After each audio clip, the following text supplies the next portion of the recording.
Welcome to the Self-Publishing School podcast. This is the podcast to listen to if you're an aspiring writer or an author who wants to be more successful.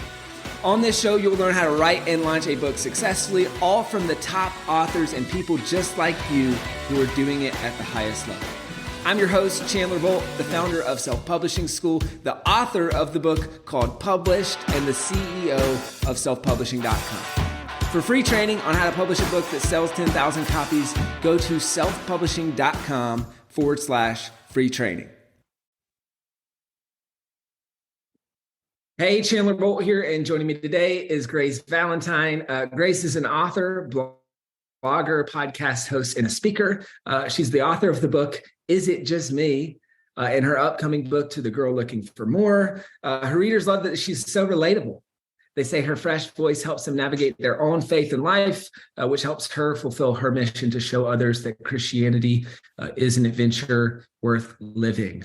So today we're going to be talking about, she's launched multiple books successfully, including getting a book deal at a young age. And so we've got a lot of different just pieces that that we'll be talking about in this interview. And she's got an upcoming book. So we'll kind of get a little bit of a behind the scenes of what she's doing to launch this next book. Grace, welcome. Great to have you here. I'm so excited to be here, Chandler. And this is such a cool resource that you have going on. And so I'm honored to be a part of it, even if it's just this one little podcast. So I'm thankful for everyone listening and the ministry you have in this publishing industry. Thanks. I appreciate it. So I guess for starters, why books? Yeah, honestly. You got 3 out. You got one more on the way. Like this. Obviously, I like them. Start. I know. Yeah. Obviously. Yeah. And it's not just to make money at this point. I honestly, I'm 26 for everyone listening. So I know I'm younger. And my first book came out right after I graduated college, and I got the publishing deal while I was in college. And I started blogs. And it did well. And I honestly was so naive when I was young and I wanted to write a book. I was like, God called me to writing a book. Like, it's going to happen. And I think how naive I was really helped me and protected me, that I didn't look at the stats and think it couldn't be me. You know, I just very much was like, oh, I feel this on my heart. There's a desire. And I feel like it's for a good reason. And I love the quote, be who you needed when you were younger. And that just really resonated with me. And I'm like, you know what? I want to write almost like the survival guide, or something that helps younger women, especially people in college, people in high school, even people recently post-grad. And so that's kind of why books. And I'm like a girl who grew up on Taylor Swift too. Like words are powerful. Taylor Swift was my queen growing up, still is, and going to the big tour. And so I just really realized that storytelling is a beautiful gift and an art, and I can't sing, so you'll never hear a song from me. But I was like, how cool would it be to for me, also religion and the Bible have been like a great tool for me that helped comforted me and been there for me in hard times. And so I was like, how cool would it be if I told a story of my own life, but then relate it to a story in the Bible? And it's not going to be as like Taylor Swift song-esque, but it would be opening my life up in a way that was still respecting, boundaries and everything. But yeah, that was kind of my heart behind it a little bit. Cool. That's awesome. I love that. So you're clear on who you're writing to, clear on what the book's about. I think that's a really smart, I love the structure of, all right, there's a story from the Bible, story of personal life. So it's kind of making scripture more attainable. You talked about, first book I think you said first book at 22 or how old? Yeah, it came out at 22, but I signed my publishing deal. Gosh. And, I felt so old at the time. Like, I was like, I am so wise. I look back, I'm like, why did they sign me? Thank you guys. But I signed my first publishing deal when I was 21. So I was really young. Wow. And it came out when I was maybe 22. Actually, I signed it when I was 20, I want to say. Actually, I signed it when I was 20 and it came out when I was 22. And so crazy to think about now. That's nuts. So how did you get a publishing deal at 20 years old? Yeah, I really don't know. I used to work for some websites that were like, I would do funny pieces for them. This is before like God softened my heart. And then I suddenly started writing my own blog, and it was doing really well. And I used some of the funny pieces, brought it to my blog, but then add some more spiritual pieces. And I did some of those Christian pieces on those blogs. And then suddenly other websites started to reach out, like Thought Catalog, which they'd be like, can we take out the Bible verse? And I was a firm believer in, I will allow anyone to take out a Bible verse if that's going to set it, because maybe they'll come on my blog and they'll see scripture. Like, I'm all for like the idea of, you know what a cool opportunity to be that. I'll respect their platform and what they want to do and maybe make it a little different. And so then like for every mom, like mom blogs, and they would always ask me to contribute. And I remember there was the original website I was working for asked for more, like they want to own my writing. They were like, this is so great. We'll pay you more, but we want to own it. And in my head, I was like, I think God very much made it clear. He was like, what if you write this in a book? Like, you don't want to give away your writing now. And I was like, you know what, you're right. And then I just literally, my friend, I was with her yesterday, actually, who's known me since I was saying I want to write a book when I was like 19, 18. I bought books on Amazon saying like how to write a book, like traditionally published. I bought a book of like 101 literary agents and I just emailed them all, like very eager. And one randomly thought I was worth it. And I had like my blog views, and at that point it was 2 million, but I didn't have a crazy social media following. But I think I just knew, let me talk about what I do have. And there's some things I don't have, but like I don't have a famous family. Never was on a reality show, never cried about a boy on TV. Like, I didn't have any of those things, and that's okay. I just talked about what I did have and the giftings that God had given me. And even using the same thing, like people said I was too young to do it. And some publishers and some agents didn't want me because I was too young. And I remember being like, you know what, they're lost. Like, I think my age can almost help me in some ways because they can see me as a friend. They can see me as a big sister, not as someone older. And there's nothing wrong with that. But just like when you're older, you have wisdom to bring. Like there's something that you have that the young people don't. And so I think I just very much elevated myself when talking to them with a lot of confidence about the things I did have, and that even the weaknesses they saw were things that God was going to use for his strength. And so like my age didn't disqualify me because that only made me more relatable to some of them, even though it did disqualify me from some publishers. And so that was very much the trick in the process. Mm-hmm. That's great. And I think the thing that I don't want people to gloss over is reading the books and reaching out to 100 literary agents. And these people didn't just find you.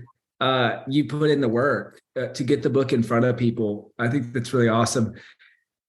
Grace, you talked about, writing for different blogs and stuff and saying, hey, can we take out that Bible verse or that sort of thing?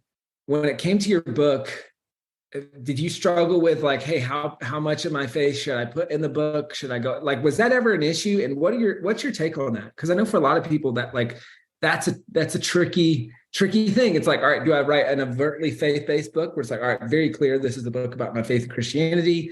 Do I do a hybrid? Do I kind of try to sneak it in there? Like how did you settle on what was best for you? Yeah. You know what? I think it really depends on seasons. And I'm very thankful that most of my followers are not the typical church girls. Like right now, I speak a lot and those are my main followers. And I go to a lot of sorority houses. Like I've been to churches and I've spoken at youth groups, but like I will go to like Bama sorority Old Row and show up, and I have some speaking gigs coming up around the time this comes out. And it's such a cool opportunity, I think, because it's not where they ever expected to meet Jesus, probably in a sorority house. Like they probably didn't expect that, but I love that I can use my relatability.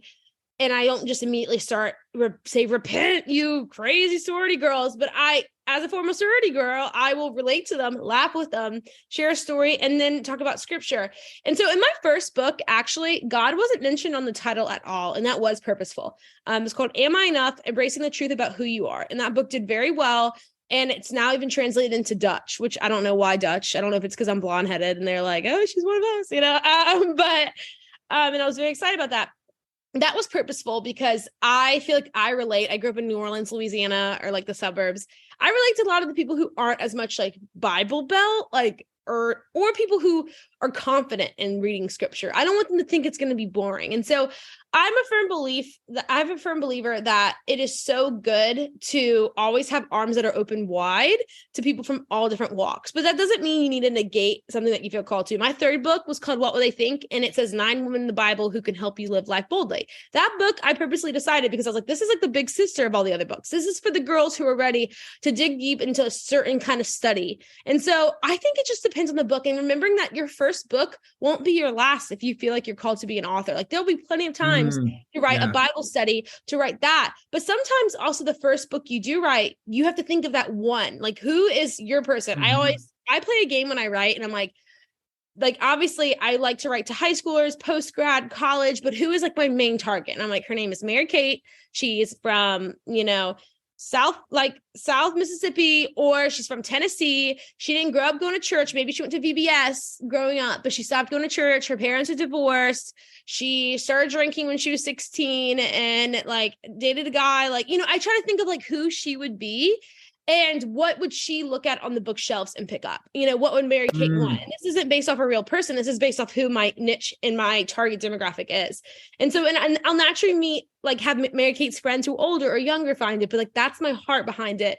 So I like to think, who would she? But then by my third book, I was like, I hope Mary Kate's ready for something a little more scripture based. Like, so this could be cool. the next thing. And so that's my heart. But I think it's so important that everyone just pray about it and think of who if your person is like already going to church, but feeling dry in their faith, they might want more scripture. Like they might want more Bible throughout it because they're tired of just hearing John 3:16. But if you are also trying to reach someone who has never walked in the church, they're probably not ready to hear about the tabernacle or like, you know, Old Testament things. Like that might scare them. And so just discern who that one in that niche is and think about what they would want.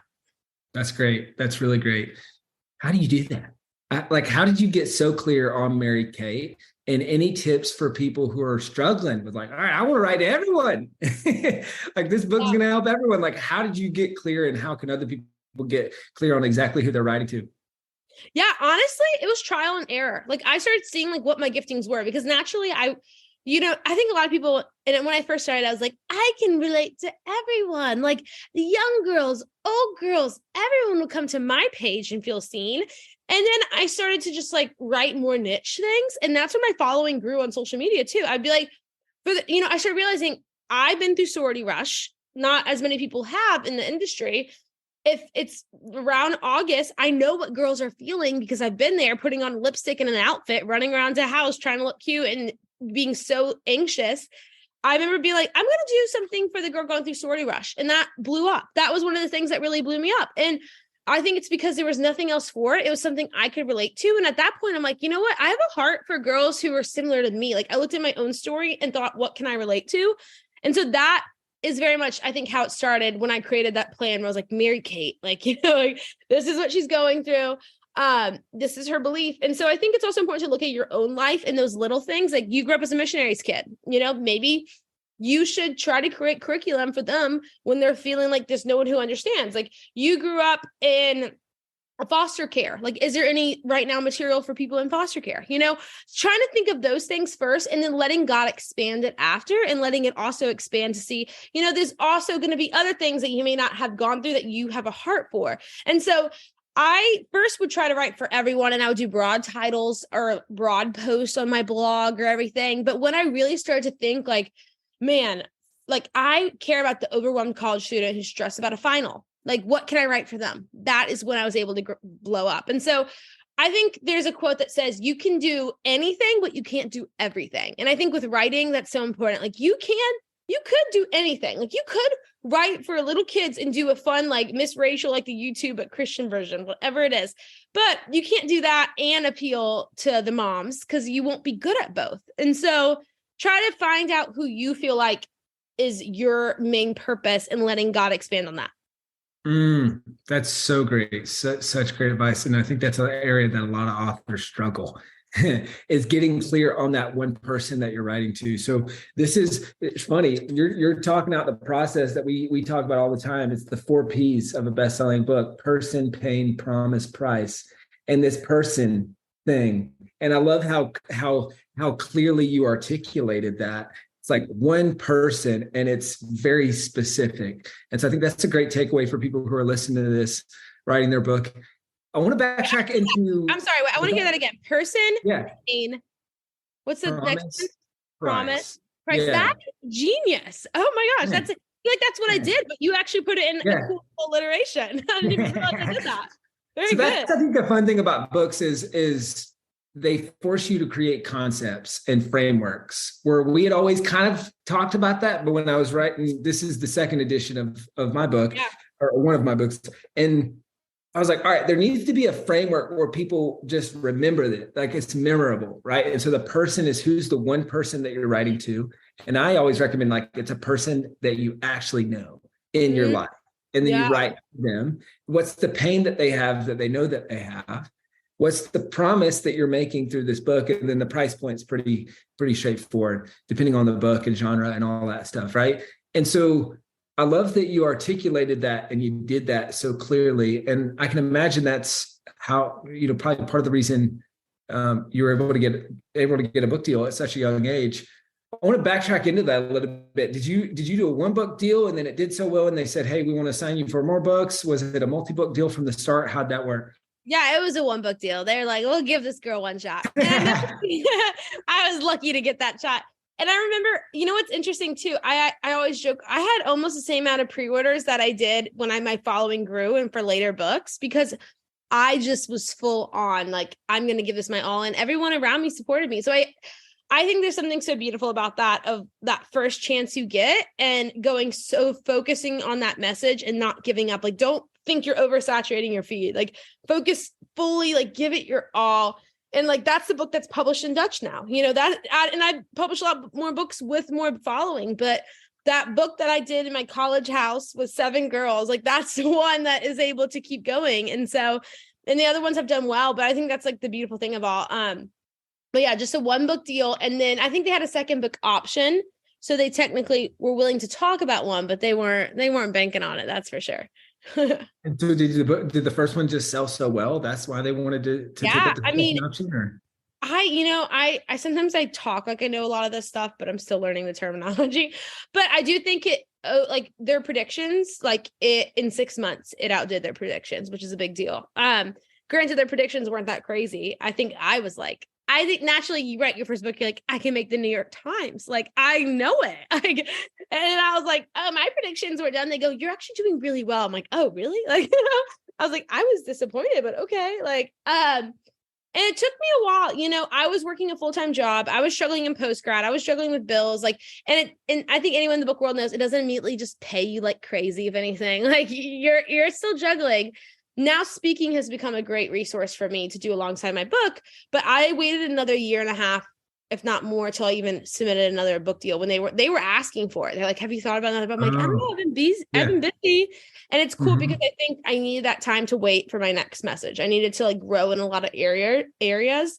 And naturally, now I look back at my first book, I'm like, oh, do I cringe a little? But like, it's so cool that God used that to lead me to like now way more, And I almost recently, like the Diva book I'm releasing soon, that was a 2-book deal with Thomas Nelson. But like I only had 2 book tops. That was like, I was like, oh, I guaranteed 2 books. Like, I was like, I've made it. So I'm hoping in the future that my next deal will be more like 4 books is what I'm hoping. Yeah.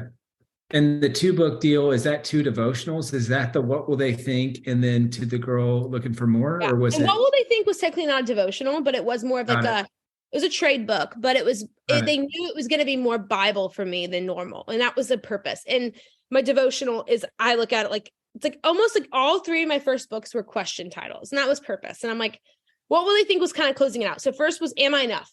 Like most young girls need to realize that they're enough because of Christ, not from the world. Then is it just me? Like, are you alone in this? And then that was the answer is no. Like, there's a God with you, and there's also people who need your story. And the last one was, What Will They Think? And the whole idea of that was, as a woman, living life bold and not caring what people think. Like, if you ask what will they think before you write a book, you're going to miss out. on my first book, there was one chapter. I was like, well, I don't want my grandma to read it, so I'm going to write it different. And then I asked my publisher last minute. I was like, can I go back and change it? And they were so nice because I was still new, and they let me change it right before it was published.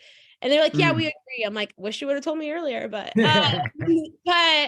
so the idea of like, if you care what people think, you're going to miss out on like living your purpose. And so that was the conclusion of this. And this new devotional is To the Girl Looking for More. I look at it as like almost this like everyday walk, and based off my Instagram, like the mini books, like to the girl going through shame, to the girl feeling overwhelmed, to the girl ready to shine bright, like whatever it may be. It's supposed to be like a daily thing that they put in to walk with that and have all those questions answered. And it kind of talks about it all. Yeah, that's cool. And it's kind of fun having this whole thing come full circle. My mentor and advisor for selfpublishing.com is Michael Hyatt, who used to run Thomas Nelson. Oh my gosh, I'm sorry. That just gave me chills. I'm sure you can tell him if you ever talk to him. I was like in college in my house, like looking at Michael Hyatt's resources for how to get published. Like, and I was like, Michael Hyatt, if I ever meet him, like, So, and that's how it all starts. Like people listening to this, like it starts with research. Like people asking me how I got published. Like I researched, I figured it out. Like I was 19, but I was a little too eager and I just poured material into myself till I knew what to do. That's cool. That's cool. I just talked to him yesterday. I'll talk to him in 2 weeks. I'll let him know. Yeah, let him know that I'm here because of him. That's fun. That's fun. Full circle. Hey, Chandler Bolt here. I hope you're loving this episode so far. It's time to go from inspiration to implementation. All right, so if you've learned something, we want to help you implement what you've learned with your book. So what I want you to do right now is go to selfpublishing.com/schedule, book a publishing consultation with one of the experts on my team. We'll talk about your goals for your book, your dreams, your challenges, your next steps, and we'll start putting together a plan. All right, so go to selfpublishing.com/schedule, book a call with the team. Let's see how we can help with your book. It's time to implement. You just casually mentioned this in our talk just now, and then I see it in your Instagram bio is the author of mini books and real books, and you use that term mini books. Are these like self-published small books, or is that published, or like how do you call mini books? So when I was trying to work on my social media, I think naturally, and even publishers will be like, you should do what this person's doing. And I would try to do what certain authors were doing and it wouldn't fit. So I tried the whole like laughing in the one pics that a lot of women authors do, was not my thing. Like did not work. Long captions are not my thing. Then I tried to do and I love Bob Goff. I'm his biggest fan, but I tried to do like the one-liners, also not my thing. And I finally just honestly was I tried to write down on a piece of paper, what do I enjoy writing? What can I do on social media that's different and still keeps my brand and who I believe I am as a writer? And so I joked, I'm like, well, I love writing books, but I can call them mini books. And I kind of started 2 years ago doing these swipe to read things for girls. And that's kind of what my devotional all is. And so it might be for the college girl overwhelmed this week, for the high school girl sick of it, for the one when college sucks, read this, for the post-grad struggling to fit in and find a job, or for the one who hates their job. And then it'll be a little Devo. And that's and so I've called it mini books just because I'm I like books. I like writing mini things on social media. And it kind of also, I use that term purposefully and they all know it's called mini books when I go speak, but that way they're reminded that I have real books. And so hopefully it puts the word book in their head without realizing it. So I'm hoping that also creates her mini books, maybe I'll like her real books. And so that is kind of the strategy in it. Smart. I love that. That's awesome. Because if they look at me as a social media writer, they may forget I'm an author. They'll be like, she's an influencer. Totally. I'm like, ew, I don't want to ever take ads on Instagram. I don't want to be an influencer. That is my nightmare. I don't have any Amazon list, but I want to be an author. So I have to do something on my social media that connects to being an author. That's cool. That's cool. I like this. I see why you're so relatable, Grace. I like the I don't know, it's just kind of a fun play on all right, anti-influencer. This is the way that I'm going to do it. And I think a lot of people relate to that.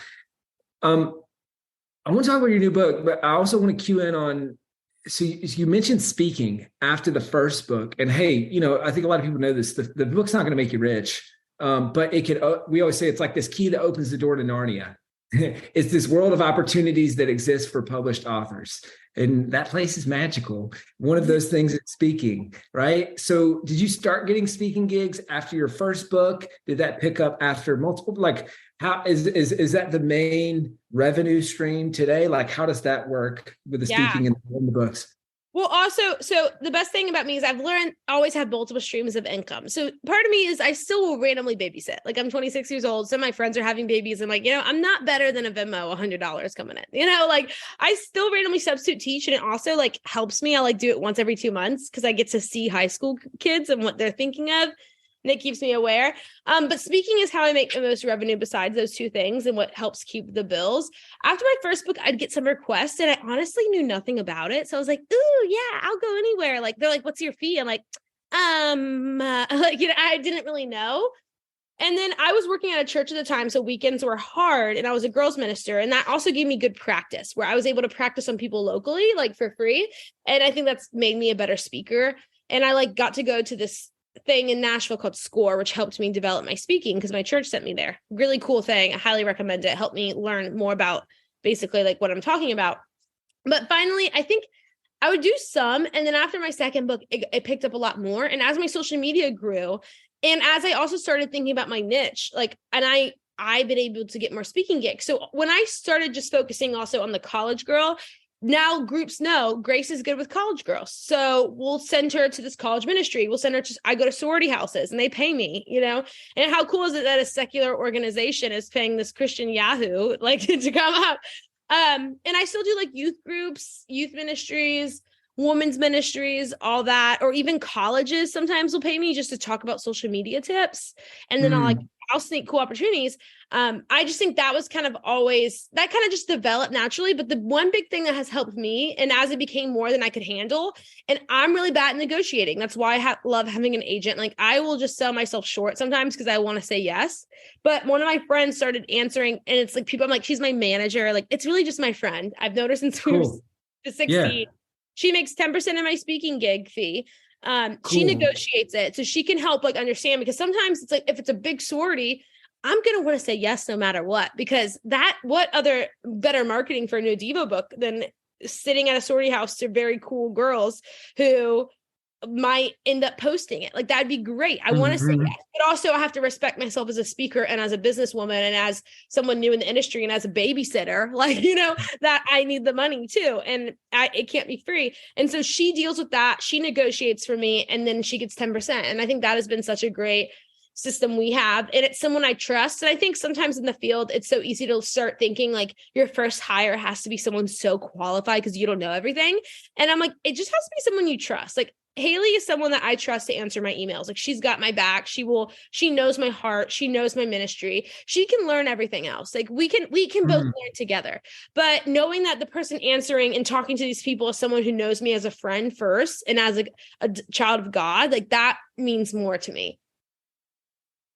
I love that agent concept. It's obviously not like a crazy new concept, but even just having someone that in your life being your agent to kind of jump over that free line, going from, all right, hey, I'll speak for free to it just makes it easier to get paid for those speaking gigs. And then people take you more seriously. It's like someone else answering, oh, Haley, and I'm like, little us is like on like FaceTime, like, okay, that sounds good. Like, it's a little bit of a fake it till you make it kind of mentality. So, but it works. Well, I think it's smart to incentivize them based on speaking fees that are booked, because then they're incentivized and they make more money the more you speak and the more money you make from your speaking gigs. So it's a win-win all around. I like that structure. And I would say one thing too about speaking, posting pictures of you speaking, then I'll get 20 requests. I would say it's so easy to like think like, I don't want to post and tag an organization, but when I post and say I'm going somewhere, then other people reach out and go, why can't you go here? And so if you get one speaking gig, if it is for free, and if you're starting off, post the crap out of it. Like show people that you're doing this. So this is a new revenue thing. This is a new thing that they can use you for. And also that could benefit their club, their church, their group, their ministry, their work meeting. Like this could benefit them. And so that has been a big help for me too, is just posting it. That is really, really smart. Love that. And one episode that might be helpful for you in your speaking is I did an episode with Carlos Whitaker. I don't know if you've ever heard of him. Yes, I've heard him speak at like this Q Ideas, which is like a Christian creative retreat, and he spoke there. Yeah, totally. So he has a really interesting process, and it's interview on this show of turning speaking gigs into books sold. And so like that just got my brain thinking with all these sororities that you're speaking at or other. It's like, okay, how can you build in book sales? Now, obviously, you can negotiate them into the speaking contract. Or pre-orders. I'll lower my fee, but you got to get a book for everyone as part of this or something like that. But then he had just a really interesting process on how to get, okay, if you're speaking to a big audience, how do you get 50% of the room to buy a book and then turn that into kind of just book revenue, but also just virality for the book. I want to talk about the new book. So you've got the upcoming book is To the Girl Looking for More, a devotional. How is writing and launching a devotional different from your other books, or is it different? So I thought I was going to be like so good at it because that's kind of how my Instagram is. And it's based off my Instagram post. I was like, I got this in the bag. And it was a lot more challenging than I thought, because you do get a certain word count. You're like, how do I engage? It's like you're doing all the same process that I said of like, telling a story, bringing scripture in and everything in. but like with way less words and like 600 words. And so I even vowed to do 90 devotions instead of 100, which is more common because I wanted more words in each devotion. And that was a big decision that we talked with the publishers. But I mean, it was so rewarding though. I felt, because it's going to be one of those things when I see girls reading that who read my books and who read my Instagram, but something that I feel like they can wake up before school, or they can wake up before, going to their job and like turn to a devotion. And each of the little like devotions, like to the girl who struggles with this, like it's very point blank because I'm very ADD. And I've always thought people just want straight up to know what they're talking about. Like sometimes we do too many metaphors. And I think metaphors are beautiful inside a chapter, but not for the titles of things. Like I think we as writers are so creative that we forget that other people who are more like math brain or just are so busy, they're not trying to analyze this like an AP literature class. Like they just need straight up. And so it's very straight up. And I don't know, it was harder than I thought, but it's been so fun as like I'm preparing for pre-orders. And one of my pre-order incentives is I got my publisher to be on board. That girls can win a trip for them and a friend to come to Universal and with me, because I live in Orlando, for the weekend, like an all expense paid trip. Cool. And that's been doing super well. So, because they're like, cool. And I'm like, it creates the initiative. They know me now. They like my writing. It'll be and it's fun for me because I love Harry Potter world. So, so you feel like that's been working well? I think pre-orders. Obviously, everyone knows, probably listening to this, if you haven't, I'm sure in all your stuff, you talk about how important pre-orders are. I think sometimes right now people are doing so many, like you get this screensaver, you get this. And I think people are so kind of tired of that. They want an experience. They would rather just, I think, a giveaway of something better, like just knowing they get a chance. And I've also noticed when I'm honest with people, just saying, hey, I really need your help, because pre-orders basically determine like how many books are stocked in each store. They're like, oh, I'll do it. Like, that's easy. And when I'm speaking in person, I say, hey guys, like if I have ever encouraged you a little bit on Instagram, pre-ordering, it doesn't even cost you anything today. It costs when it ships. They've been way more willing to do it. So I think that having an experience one-on-one, connecting with them and being honest about where you are as an author and how important it is, because I'm not at the point where, like, if it comes to speaking and they pay me versus they buy books, I still got to pay my bills, So I'm like, it's hard for me to say no to the money. But when I go there, I always have an honest conversation. I go, guys, I'm not someone who likes to push things down your throat, but this will be a good book that you will find benefit in. It costs you less than $20. Like most of your makeup costs way more than that. And it will help me a lot. It's the simplest way. You don't have to pay for anything on my Instagram. I don't take ads to not bother you. This is the one thing. And that's why I don't take ads too, is because I'm like, I'm advertising my book every day. Like, so why would I take ads and advertise other people's products as much? Nothing wrong with taking some occasionally, but when I'm already trying to give them, the ad is my book. I love that. That's great. And so giving them a reason why they should pre-order, and then giveaways over the million bonuses or whatever else, and using the giveaway as a reason why as well. So if anyone's, listening to this, watching this immediately as it comes out, this is before the book is live, so you can pre-order it and enter to win that trip to Universal. It's to the girl looking for more. So check it out. How does that process work? Do they go to your site? Like how do people submit to enter to win? And how are you using that whole pre-order process? So that's good. They go to a Google form that's in my bio at the Grace Valentine, and they submit it in, and I'm going to do a random raffle. Like, so if you pre-order 5, I will love you, but like, I'm not going to do that. The only way you get an extra entry is if you're on my launch team, which like at this point, my launch team is closed, but so everyone can only get up to 2 raffle tickets for that. And so it'll just be like, I'll put in an online simulator to do that. But yeah, you can enter by going to my bio at the Grace Valentine, clicking the link, and it'll say like, enter in for the Universal giveaway. Cool. So you broke up just a little bit. You're just saying you'll put it in an online simulator, and that's what creates the giveaway. So that's smart. And so I guess the only way to get multiple would be to do single book purchases. Yeah. I guess like single book purchases and single book. And at that point, I'll mess that up, and I don't want to promise anyone multiple. I'm like, the only way you can get 2 is if you're on my launch team, but. Other than that, I'm like, I don't know how to add it in the thing, because I don't want to be dishonest. But please. Have I sent you a copy of this book yet? No, I want one though. Right. Well, I'll send you a copy afterwards. There's a whole chapter on launch team. So I love that you're doing that as well, and then tying it into this pre-order giveaway. I think that's super smart. Let's see. Last couple of questions I have is on the podcast. so you've got, it looks like the I'm Tired podcast. Any similarities or crossovers between launching and growing a podcast versus launching and selling a book that you've seen? So actually I rebranded this summer and it's now called Water into Wine. Cool. And maybe my publisher has not changed their thing, but I changed the rebrand on purpose because I think I created the I'm Tired when it was before COVID. And I think it was like, oh my gosh, I'm so quirky. I'm tired. Like life's so hard. Like I'm constantly exhausted. And I think after COVID, a lot of us like reframe that. They go, maybe that wasn't good, but we were going. And also I felt like there was even a privilege aspect of that, of like, I'm tired. And like, I can see my own privilege of being like a white girl. Like, I'm like a lot of people are going through a lot worse things and are probably more exhausted about other bigger things than me. But I rebranded to Water into Wine purposefully because I thought of my Mary Kate, the SEC sorority girl type girl who's probably drinking a little too much. And I'm like, I want her to see something and resonate with it. And I thought about like Barstool Sports is super popular right now with this generation. I always say like one of my biggest competitor is Barstool Sports. They have so many like woman podcasts that are very raunchy and horrible, but Spotify will buy them for like $100 million. And so I was rebranding to be Christian, but also like more relatable. So that's why I'm holding wine on it. And that's the purpose, is that a girl will see that and not feel bad if she went out to a sticky floor bar the weekend before listening to it. It's not the typical Christian podcast. And so that was it.